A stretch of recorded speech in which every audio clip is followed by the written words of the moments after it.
And this is my favorite part. He only went missing in the jungle of the Democratic Republic of the Congo once. so, so, welcome to episode 111 of Farm to Markets. Today we are talking about tariffs, 401k savings, Boeing, Caitlin Clark, and the hardest geezer. So again, big thanks to Alex for providing 90% of these questions this week. What a difference a decade makes. Protectionist trade policies made a comeback under the Trump administration, once heavily criticized by many free trade Republicans and decried as racist by Democrats. Trump's trade policies now appear to be the new baseline, as the Biden administration has done nothing but entrench them further. Now, through the polls showing a tight race with the White House, Biden is trying to out-Trump Trump by floating the idea of even higher tariffs on Chinese steel and aluminum, raising them from 7.5% to 25%.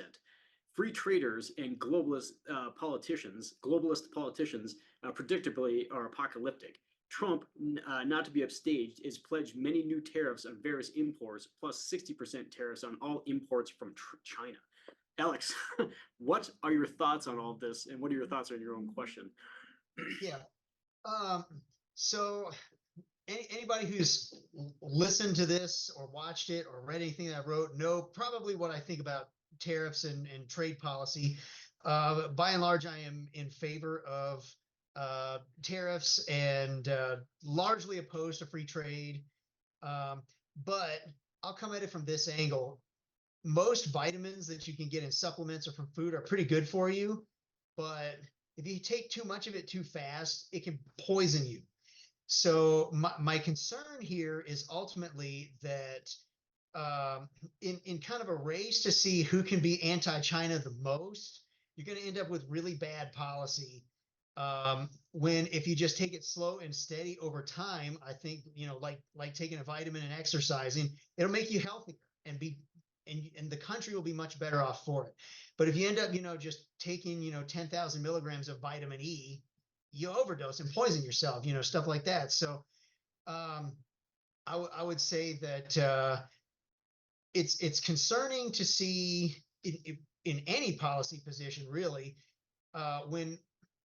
when politicians really want to overdo things, so I liken it not just as a vitamin, but during the Great Depression, when things were really hitting the fan, that's when you got the Smoot-Hawley tariffs. And it's not, most economists will tell you that the Smoot-Hawley tariffs in and of themselves were not a problem.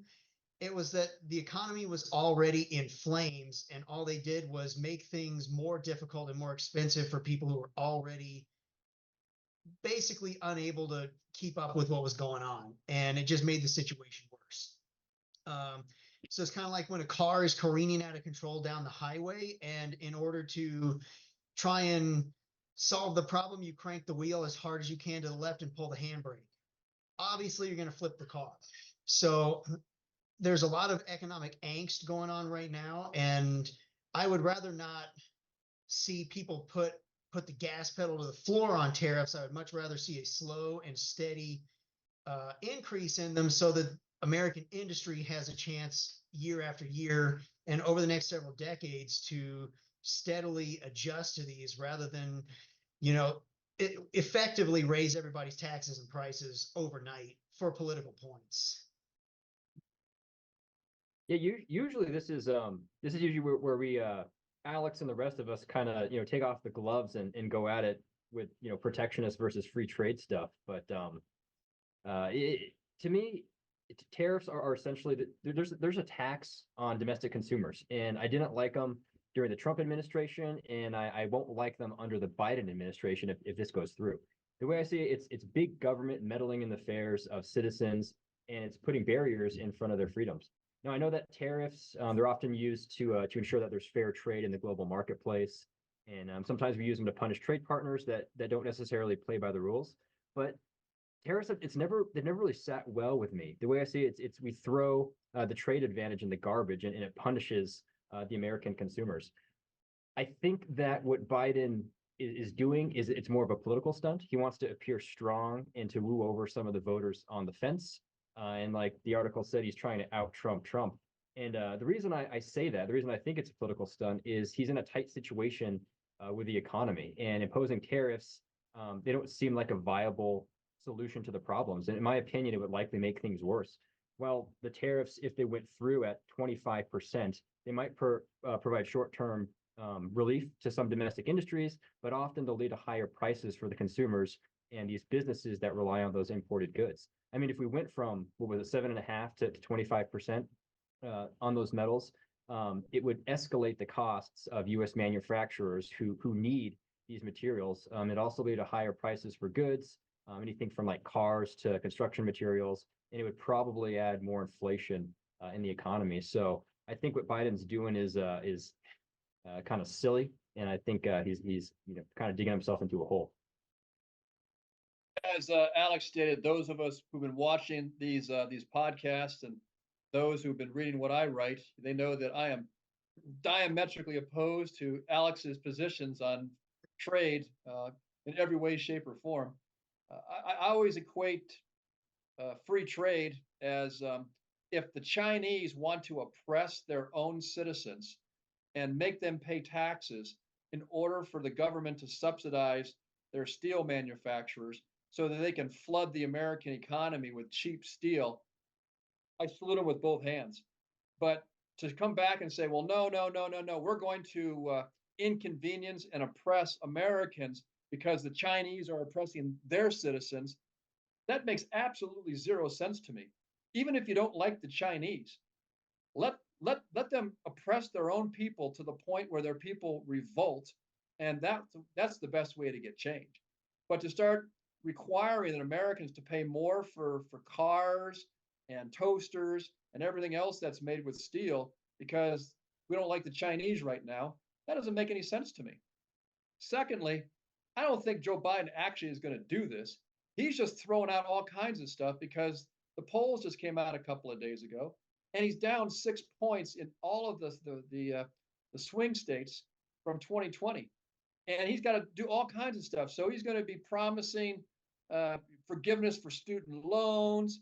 He's going to be, being really tough on China and a bunch of other stuff that he knows will never. Oh, the other one, he's going to come up with a unrealized capital gains tax on the wealthy.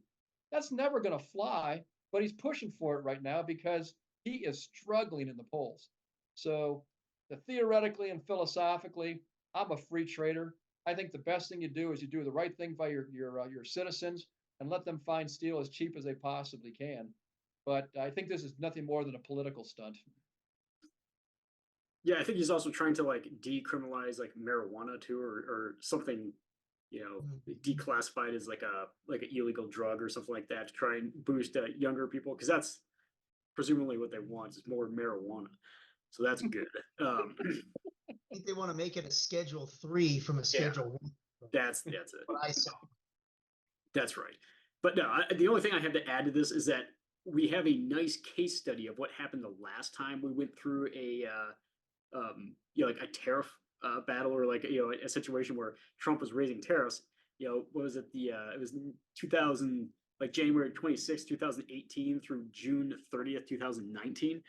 And so it's nice, not done too long ago, we went through something similar to this. So if they're actually going to go through with this, like hopefully not as as dramatic as they're making it sound in the news, but if Trump actually does get elected and tries to raise tariffs or does something similar to what he did in 2018, we at least kind of have something to like reference the last time we went through this. So for us, it makes this a little bit easier that we've been through at least both of these presidents before and have something to kind of compare it to. So that's the only thing I'll add to that. Okay. All right. So in a recent survey, 24% of 401k savers said they plan to cut those savings to free up money for disposable income. Motley Fool argues that this is a huge mistake, surprisingly. Cutting retirement savings now to pay for things that you want can have serious impact on long-term retirement savings. Instead, they argue you're much better off picking up a gig job for a few hours a week to supplement your income if you're looking for more money to go out to eat or buy extra desserts at the grocery store. In short, don't sacrifice your retirement later for things that you don't even need right now. Alex, did the Motley Fool nail this, or do you have any alternative suggestions? I think we're probably all going to be pretty similar, a pretty similar opinion on this one. Yeah, in general, if save whatever you can afford to save for retirement. If you're not saving enough for retirement, then choosing between saving for retirement and going out to eat means you probably should choose saving for retirement. If you have money in the retirement account already and you're wanting like a new car or furniture or something, don't touch the retirement account no matter what. It's really just not a good idea, I don't think, to sacrifice or raid retirement savings to pay for things you don't absolutely need. The only caveat I'll give to that, if it's post-tax and you have crippling debt kind of a situation, then maybe in that situation, if it's the post-tax Roth contribution, maybe consider it. If you can manage without doing it, even better. But if you have to, I would rather see somebody eliminate, high interest debt than, continue to struggle. But beyond that, don't screw with your retirement savings. Yeah, I think the Motley Fool nailed this.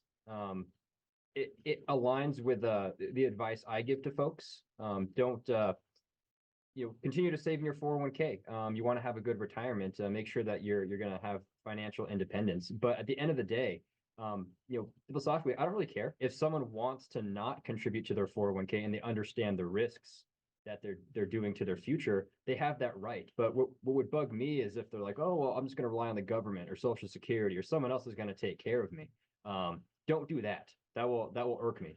But yeah, just a blanket advice: do not stop contributing to retirement if you're just doing things that are fun or luxuries. If you have to cut back on your 401k to take care of debt, do a reset, get your personal affairs in order, that's okay sometimes. But you don't want to completely derail your long-term retirement just for some short-term satisfaction. So yeah, I largely agree with the Motley Fool article. I largely agree with it as well. I use the term 401k generally. There might be other venues that might be more appropriate for our clients that they might invest in first or at least second. You always want to capture the match that your employer is providing in your 401k. But above the match, you might want to consider putting money in Roth IRAs for you and your spouse first. And then when you max those out, then go back to putting money into your 401k. I've been very, very successful personally just following the recipe that we told our clients for decades. And that is that I always tithe to my church first. I give 10%. And then I invest 15% of my income. And then I reduce my expenses to 75%. And I live within my means. And if I have to cut something, I cut my 75% in expenses rather than cut my tithe or my savings. And now that I'm in my 60s, that was really, really good path to follow. And I encourage our clients to consider just dogmatically setting those kinds of guidelines for themselves, because if you do it for 4 decades, like I was able to do, you're really going to appreciate having that kind of discipline at the other end of the game. I'd be curious to see who is actually included in this survey and like some details. Like you actually cut it to buy, like you actually cut your 401k savings, like go out to eat more or something like that. Like who are these people? Like I would just like to see who they pulled to actually come up with this, to come up with these numbers, because I don't know anyone, and maybe it's just because it's the circles I run in, but I don't know anyone who would actually do that. I can see like you're coming up short on the grocery bill every month, and you need more for that kind of stuff, or the car breaks down. I've seen people do that, but I've never seen anybody do what the Motley Fool is suggesting that they do. And I don't know like how many people are in this survey, but I obviously don't agree with that. Yeah, I was wondering that myself. It seemed almost kind of harsh on who the demographic was, because yeah, if someone really is just like, I don't really feel like putting $300 into my retirement plan, I'm just gonna blow it on movie tickets or something like that. I don't see that either. It's usually you fall in hard times, inflation's high, times are tough, got to cut back. Yeah, I've said this many times before, but you three are weirdos. You buck the trend for a lot of people in America, and quite frankly, there's a lot of people who are voting, who are going to vote for the government to come in and take what Tom, Alex, and Drew have so they can have a comfortable retirement in the future. Well, that's So principles, what you're espousing makes perfect sense for everyone. But in social democracies like we've become, it's always easier to vote yourself retirement than it is to save for your retirement. Well, that's why I made the comment where it would irk me. It is if this is Aesop's fables and we're the ant and the grasshopper. I'm trying my very best to be the ant and or who was it, the ant or the grass? The one that that was lazy and the other one that worked hard. I'm trying to be the one that worked hard and take care of myself and ensure my future. So if it's a bunch of ants that are voting, that's what bothers me. I blame the 401k industry is automatic enrollment for this because everybody's probably taken this survey and they're like, what? I'm contributing to my 401k. Like, I'm going to cut that out. So they're probably actually not reducing it. They probably just found out they actually were contributing to their Right. 401k. Yeah. That would be my That's guess. probably it. All right, so move on to the next train wreck. Is the ongoing Boeing saga. So multiple whistleblowers have come forward accusing the once vaunted aircraft manufacturer of cutting corners, outsourcing hardware and software to the lowest bidder, ignoring serious safety violations, threatening employees who reported any issues, and being solely driven by profits at the cost of all else. Meanwhile, issues once thought to be specific to the maligned 737 MAX 9 aircraft are apparently being found in more models of aircraft. Boeing stock is down over 50% of the 50% since the first 737 MAX 9 grounding in the spring of 2019, and public perception of the company has nosedived as well. Good one, Alex. Is Boeing finished? So what caught my attention and had me looking into this further was one of the earliest whistleblowers was found having commit suicide. Now, I don't know if he was tied to a chair and shot himself 3 times in the back of the head, if that was the kind of suicide that it was. But in any case, one of the earliest whistleblowers was found dead. Police say it was suicide. Other whistleblowers have come forward, just like Tom said. So I don't think Boeing is finished in that Boeing is going to disappear, but I do think Boeing probably as we know it is done. It's too big a company for, it's a federal contractor with God knows how many billions of dollars in contracts. It can't just disappear. I would not be surprised though if there was some kind of a move by the government to force a lot of the leadership to change and a number of other things like they did with the auto industry, almost 20 years ago now. It would not surprise me to see if the feds kind of forced a lot of things to change at Boeing, maybe some for the better, maybe some for the worse. But I think Boeing, as we have known it, is probably finished. And in a year or two, or however long this whole process takes, a new Boeing will emerge. I don't know if maybe they'll have to merge with another company or something, but I think Boeing will come out of this looking very differently and behaving very differently. I don't think Boeing's completely finished, but they're at a point where they need to make a decision. They're still going to continue down the path, but they have 2 paths to choose from it, and one is going to be a whole lot bumpier than the other. I mean, businesses, they can mess up from time to time, and consumers, they can put up with a lot, and most of the time they forgive and they forget the mistakes of companies. But in the case of Boeing, they're at a breaking point. They've had a really bad track record. I mean, like I think Tom, you said there's planes crashing, engines falling off during takeoff, safety scandals. They've grounded a lot of their 737 MAX jets, and they're at this critical juncture. Their reputation for quality and reliability has been significantly damaged, which could cause their customers to shop elsewhere. I mean, Airbus could basically just sit there and look pretty, and they'll be in a good position to capitalize on Boeing's failures. So I think Boeing, they need to do a hard reset. The cost of immediately fixing its current problems is high, but it's probably way cheaper in the long run than continuing to cut corners and sweep things under the rug just to have some good quarterly earnings. I think we just have to accept the fact that going forward, unless our culture changes dramatically, we just have to, get used to the idea that planes will be falling out of the sky. And I don't think this is so much just a Boeing issue. I think this is a systemic issue globally. And I say that because, there's 30,000 Boeing employees. They are 3 times larger as a corporation than we are as a township in Whitefish, Montana. And let's say there's 100 whistleblowers. That's just what 3% of their entire population of employees. You can always find 3% of people who are disgruntled who are going to whistleblow about something. Second thing is that going to blame Boeing? Who at Boeing? Going to blame management? Going to blame their engineer union? You're going to blame their machinist union? You're going to there are so many different unions represented at Boeing, and they're all vying to get more and more and more. And when they don't get what they want, they become disgruntled. Secondly, they are so large, they have to put up with all this DEI nonsense. So the federal government comes down and says, unless you have this number of people who meet this group and are in this group or in this group, you can forget these federal contractors. So they're not out finding the best and the brightest people. They're finding the people that fit every different category. When you're doing all this nonsense, you stop focusing on safety and you start focusing on survival.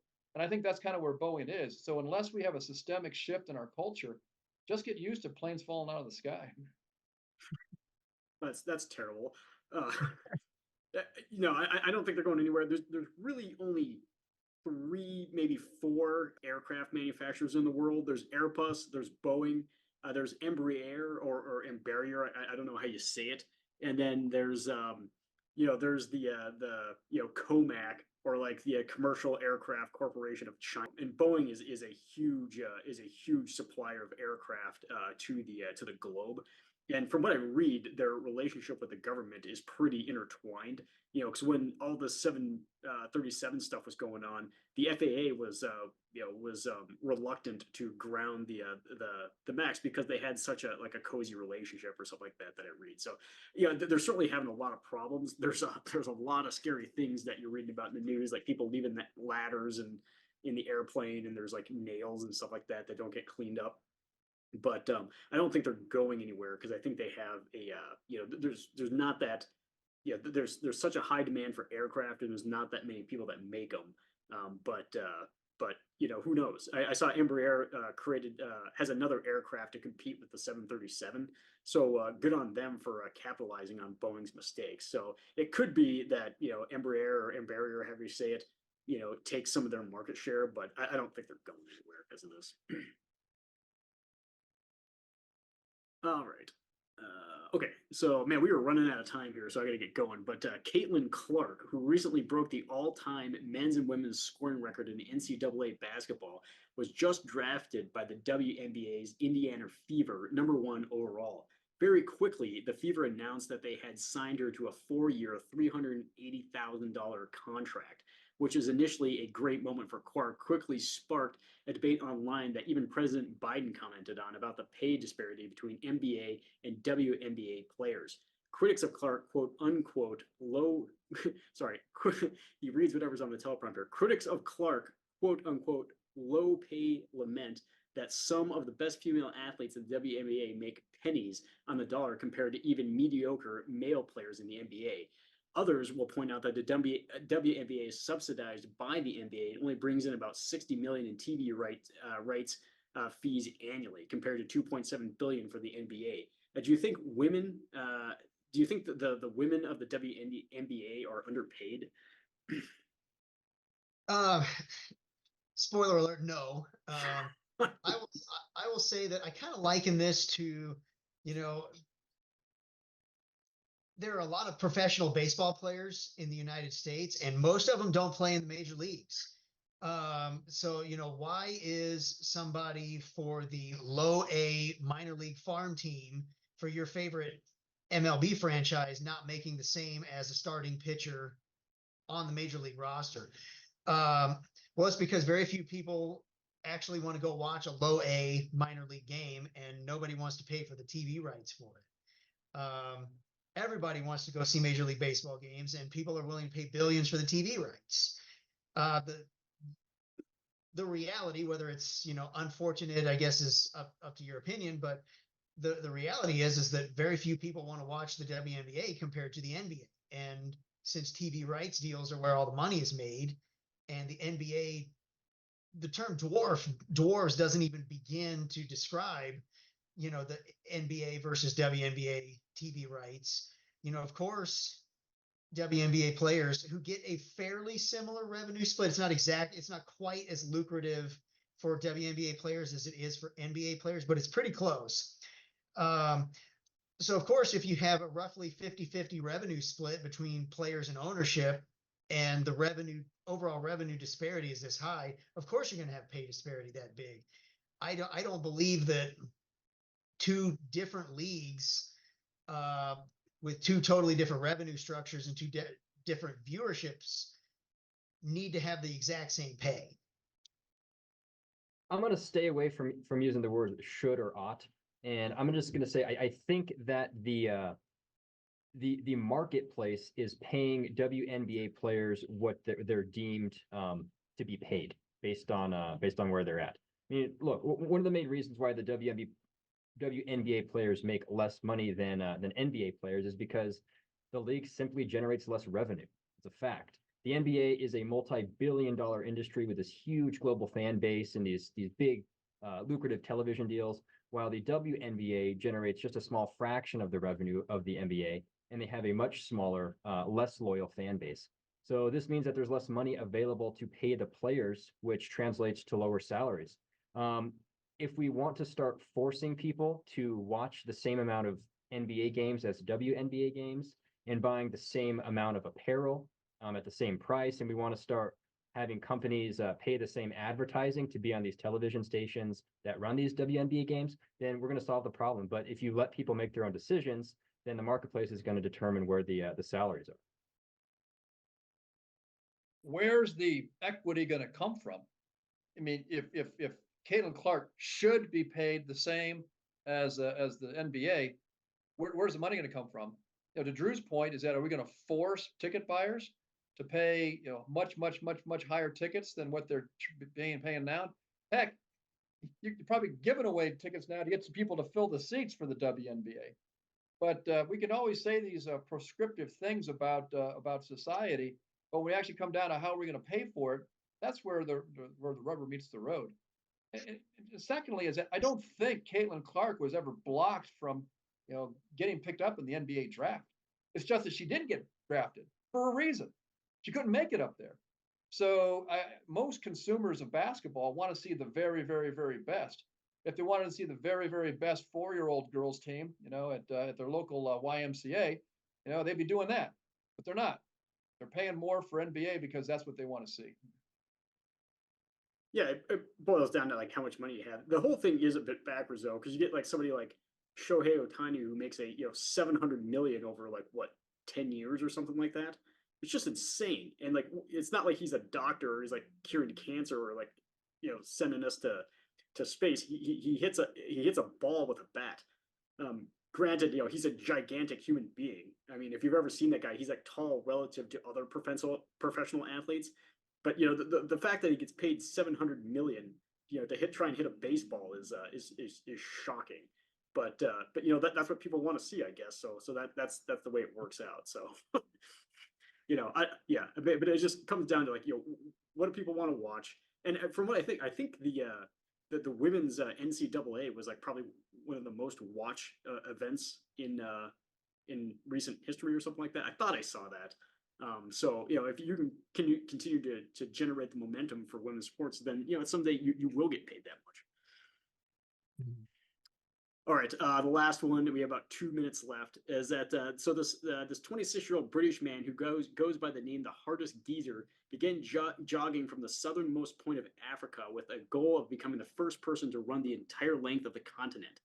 And he did it. So Russ Cook, which is his real name, reached the northernmost point of Africa and in Tunisia, cheered on by fans that he picked up while posting about his 9,941-mile journey on social media.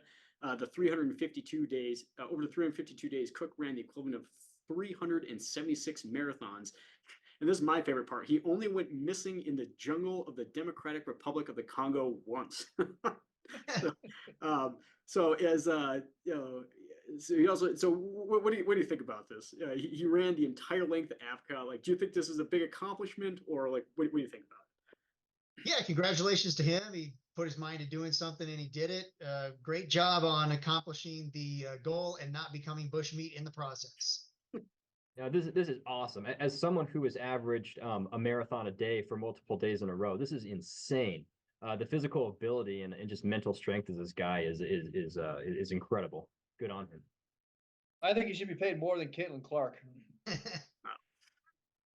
Nice. I wish they would have elaborated more on when you went missing in the Congo, like what happened, and then like and then how'd you get out? Like that sounds like that could be like even like a movie they made out of it. So I wish the article went into more details about his going missing. So I want to know why. Talk about it. Yeah, why don't we hear about this? Like this is we heard about it when he finished. I would have been following this whole time. I am interested in this stuff. He's not that tech savvy. He's on social media. All right, well, we're out of time, so that's it for episode 111. We'll see you again.